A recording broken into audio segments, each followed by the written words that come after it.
Anisha, what all can be expected in the Rouse Avenue court today where the Lalu Yadav family has appeared? Well, see, today is a very important day when it comes to both these matters. Remember the IRCTC scam of 2005 to 9, where that was there, as well as the Land for Jobs scam, in which the FIR, the CBI investigation was initiated in 2022. And remember, in both these cases, the order on framing of charges against Lalu Prasad Yadav, Rabri Devi, Tejasvi Yadav and several others is expected today. So as my colleague Shreya was saying, any minute now we can see some update coming in from the court. My colleague Srishti Ojha is inside the courtroom keeping an eye. Right now, at least, the judge has not arrived. There are about 103 accused persons in the Land for Jobs case, and there are about 15 accused in the IRCTC scam case. So first of all, remember, this is going to take some time. All the accused have to be present in the court. First, the court will, the judge will sit, he will take attendance, that all the accused persons are there.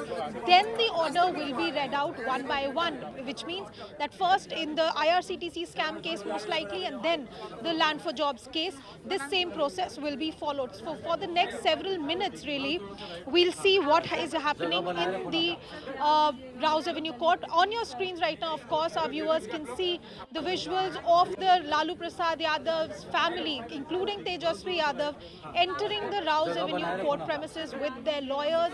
It's a very, very crowded courtroom today with all these accused persons there.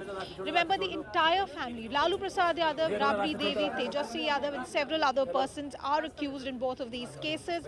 And if you look at what were the allegations were, the allegations in the IRCTC scam in particular was that when Lalu Prasad Yadav was the minister, the Union Minister of Railways, then this case had happened. The tenders for the hotels maintained by the IRCTC, there was a corruption in the tender process. In the Land for Jobs case, similarly, 103 people are accused in this case, where the allegations were raised that land deeds were given over in the names of Lalu